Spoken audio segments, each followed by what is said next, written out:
The fourth question was, why does the Bible contain so much anti-scientific nonsense? That is a foolish question. Some might say, why do you think that's a foolish question? Because an atheist considers anti-scientific the creation. The Creator created the creation. They consider that anti-scientific nonsense. Even though every day, anything we see, we say somebody created that, or made that, or invented that. The internet, well, you're not going to say, hey, all that just happened to be there. It just came together over time by itself. We will not say things like that. But with God's creation, that's what we're going to say. Even though his creation is more sophisticated, more efficient than anything we have made. That's why that is considered a foolish question.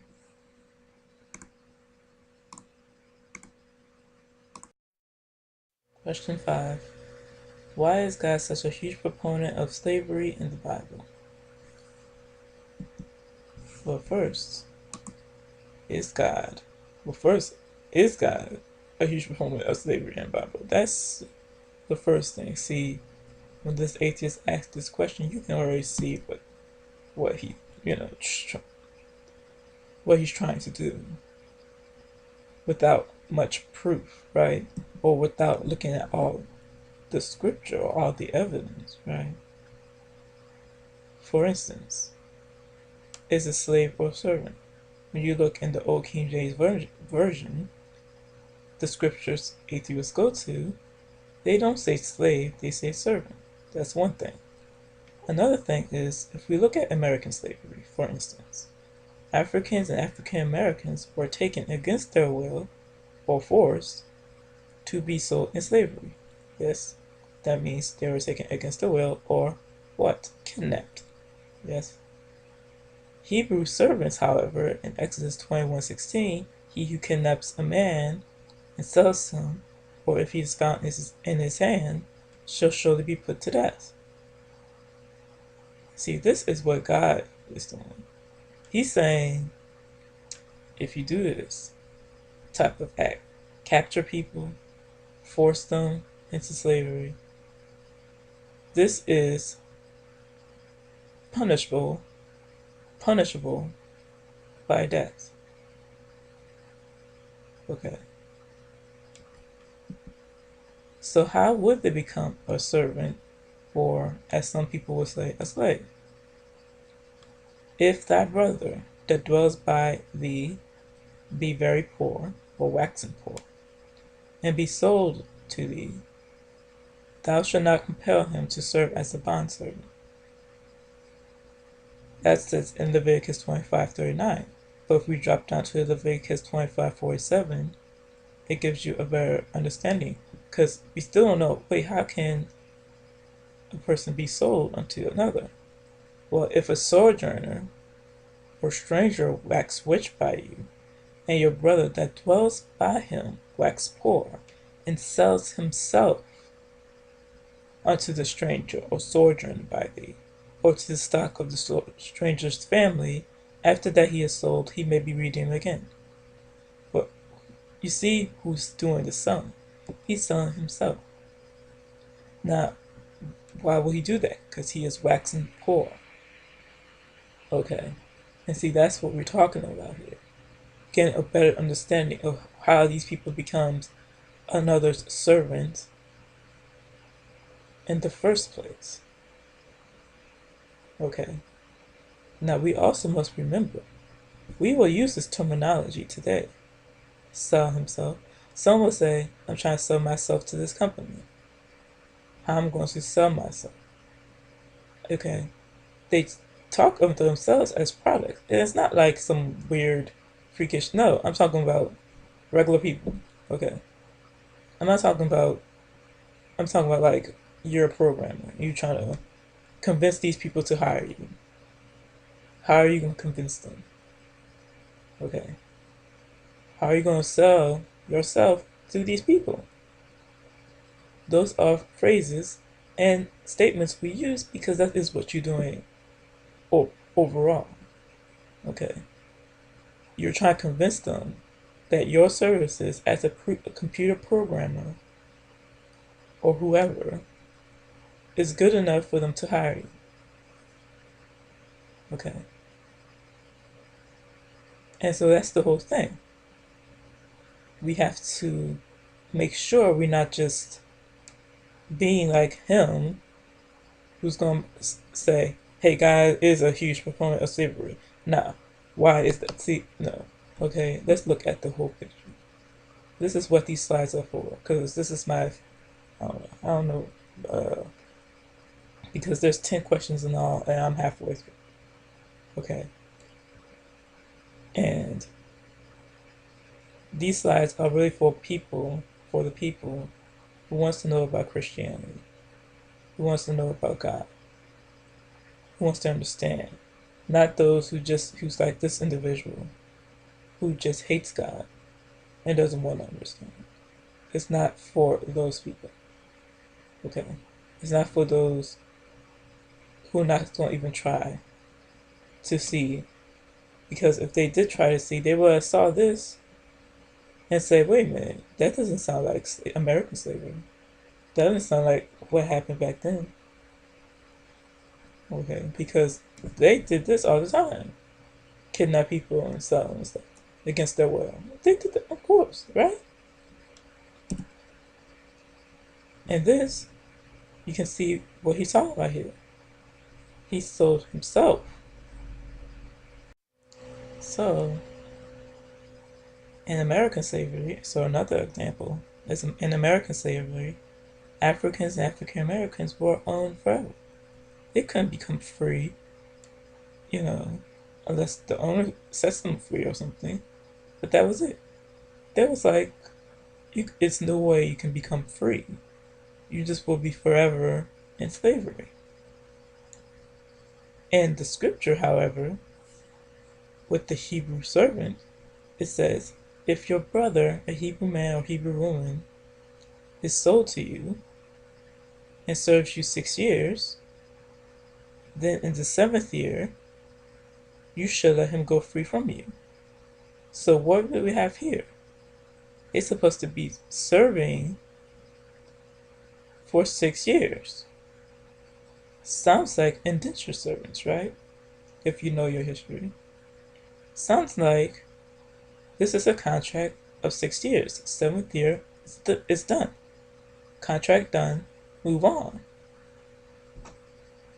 But here, that's not the case. So we can see here we have another very important discrepancy. So is God truly a proponent of slavery?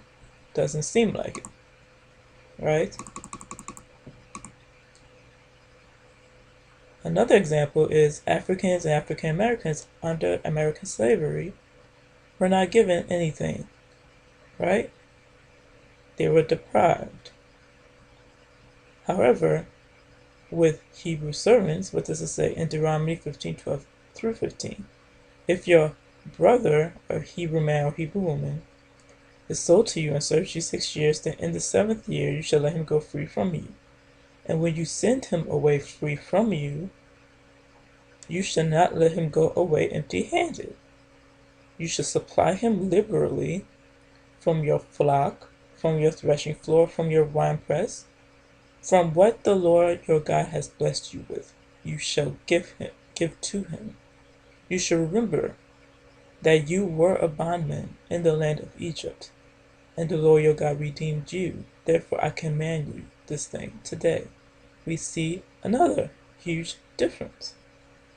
Okay. You were given many things, or you should have been given many things. Okay. If you were not, then that person who did not give you anything is sinning. Okay. But I'm talking about, this is what the law said. This is what God said that the people should do. Okay, Exodus 21, 20 to 21. And if a man smite his servant or his maid with a rod, and he die under his hand, he shall be surely punished. Now, first, I want to say that part would never happen under American slavery. Okay? You kill somebody, they don't care. All right? Verse 21. Notwithstanding, if he continue a day or two, he should not be punished, for he is his money. Now, we must. There was like, I just wanted to say, there was like, some of you probably already saw it on YouTube, this video where the Seattle police officer punched this woman. Like he punched this woman dead in the face, right? But if you look at that video, pretty much everybody's gonna say she deserved it. Because this other lady was supposed to be getting arrested.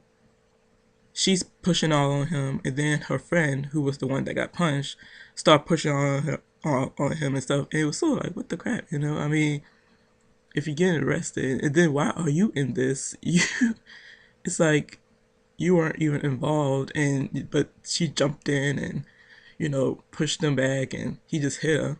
And everybody's like, she deserved it, you know? The thing is, under U.S. law, these people who are the police were given authority to do that sort of thing. Smite, hit. Okay, if it calls for it, right?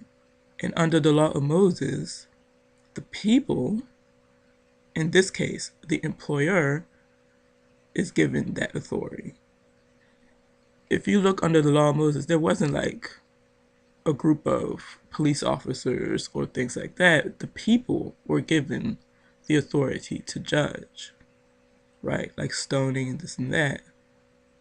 Okay. However, people were not doing it properly. They weren't judging righteous judgment. So now, under Christ's law, Christ is the judge. Okay. But under the law of Moses, in this case, for instance, in this case, the boss is the judge, which is not something weird or wrong. Okay. It's just under a particular law who is given authority, okay, to pass judgment. Okay. In this case, who will be in the best position to get authority to pass judgment? A police officer who hasn't seen, or this person, I mean, because we must remember, there's no police officers here. So who's going to be given, who will be the best person to give authority to, say, discipline your servants or maids or whoever? Okay. Now remember, this isn't American slavery. That's pretty much like already established before, right? This is like employer-employee. So who is best to give this authority to? The person that has to deal with it, maybe, you know, deal with the servants if they act like a fool, right? But remember, it's always supposed to be righteous judgment. Okay.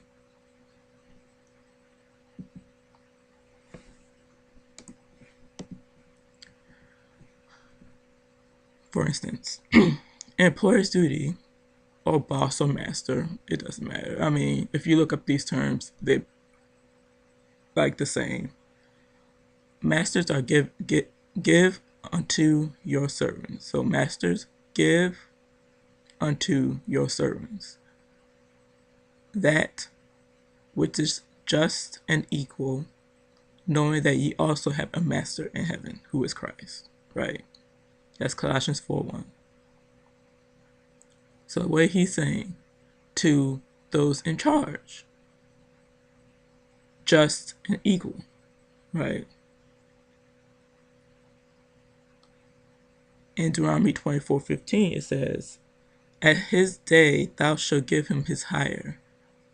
Neither shall the sun go down upon it, for he is poor and sells his heart upon it, lest he cry against thee unto the Lord, and it be sin unto thee. If you don't do that which is just and equal, okay, for instance, in this case, it's money. If you don't give like you're supposed to, pay them like you're supposed to, God is going to be against you, okay? Because what you're doing is sin, right? In this case, of course, Colossians is under the law of Christ and Deuteronomy is under the law of Moses, but it's like the same thing, okay? It's applied, I mean, when you're under the law of Moses and when it was ended and when the law of Christ started, there are differences between the law of Moses and the law of Christ. But some things, like here, remain the same, right?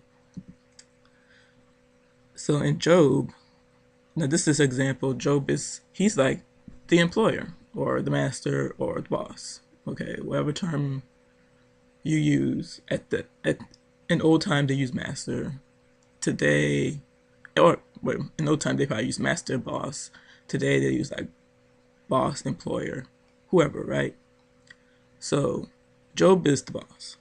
And he says, if I did despise the cause of my manservant or of my maidservant when they contended with me, what then shall I do when God rises up? And when he visits, what shall I answer? Okay. See, Job knows that he has to listen to his servants, that he has to look at why they're angry or whatnot.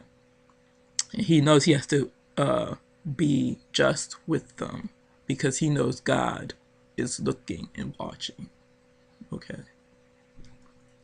In Ephesians 6:9, it says, and you masters, do the same things unto them, forbearing, threatening, knowing that your master also is in heaven, neither is there respect of persons with him.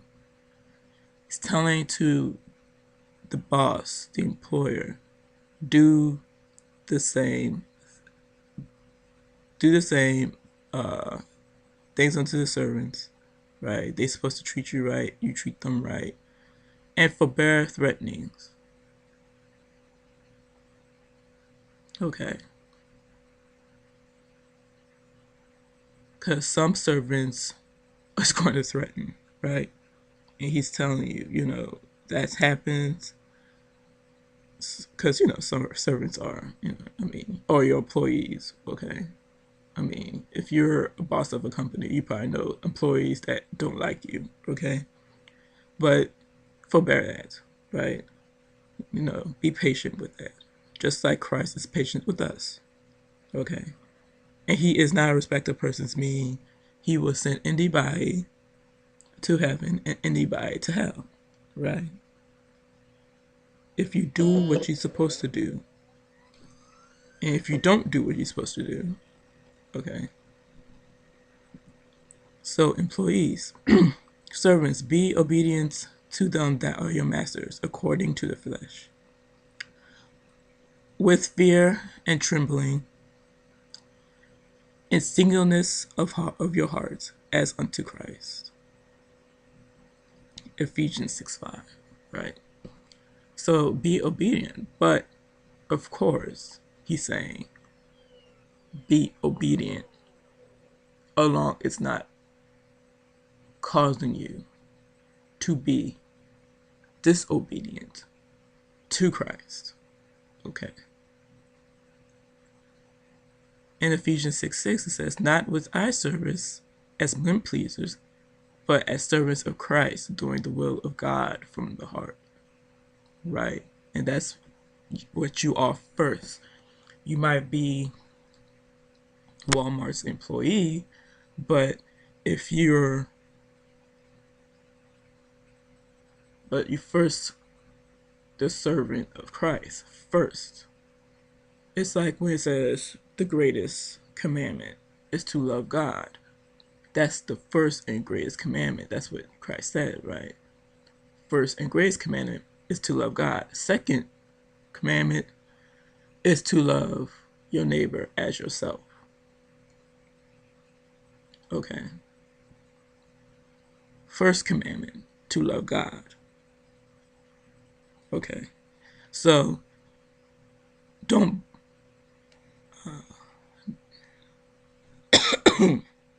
don't be like a man pleaser or a yes man.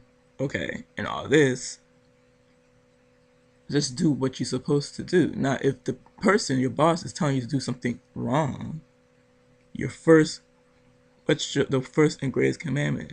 To love God. Who are you serving first to? Christ.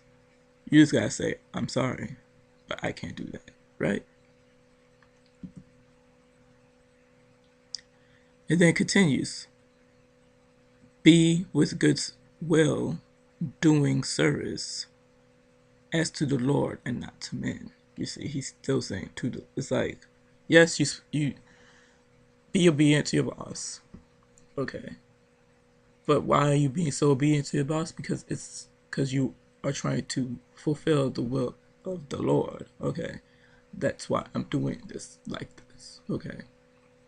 But if you tell me to do something that is like, if you tell me to, I don't know, steal from these customers or something by doing something in the computer, I said, oh no, because I'm serving to the Lord first, right?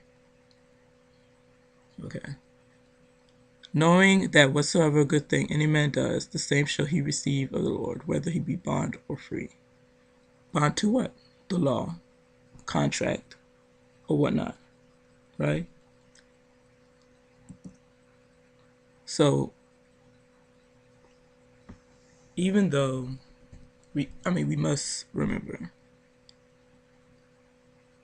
like it says in 1 Peter 3:12, for the eyes of the Lord are over the righteous, and his ears are open unto their prayers, but the face of the Lord is against them that do evil. If you're a boss or a servant, God does not have respect of persons. He will be against you. Okay. So you have to do righteous judgment. Even back then, now of course this is written in the New Testament, but even back then, they had to do righteous judgment. Okay. He always stressed that all the time. It's like a teacher always telling some student the same thing over and over and over again. He always stressed that righteous judgment. In Psalms 12:5, that's the Old Testament, it says, for the oppression of the poor, for the sight of the needy will I not arise, said the Lord. I will set him in safety from him that puffs up at him, or him that thinks he's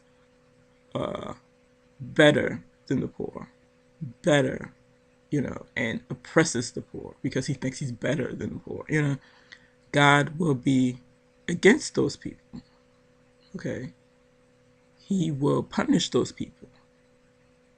Okay. And so I'm trying to stress this because up here, the atheist, was saying like, oh, you can like beat them up and see, he's thinking American slavery. As we already seen that this is not American slavery. Okay. But he's thinking like American slavery. But it's like, no, this is not American slavery, and you can't just beat up somebody for no reason. Okay? Because God is just, and he will be against those. He will be against, those who oppress, okay, the poor and the needy. Okay? You can't oppress your servants, okay?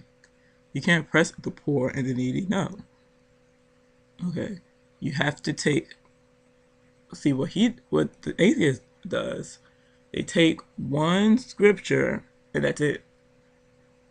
But that's like saying, I'm just going to take one line that the politician or the president or the senator said and ignore everything else they say. That's what you're doing. Or it's like taking an atheist, let's say they had a whole paper on something, and you just took one line out of their paper and said, that's it.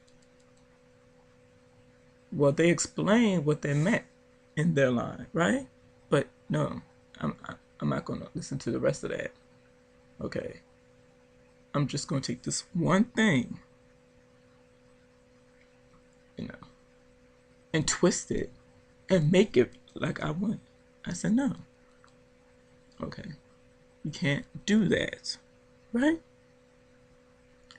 So, but that's the end of that thing. So, like I said, these slides, this video was for people who wants to really know about the slavery issue. They may be Christian, may not be, or may be close to, but not there yet. And so this is like, so what is pretty much the answer to this? Why is God such a huge proponent of slavery in the Bible? In the Bible, well, first, he is not, okay, a huge proponent, okay, of slavery. So there's no why, because he's not. I hope this helps someone, and may God bless you, and may he bless you real good.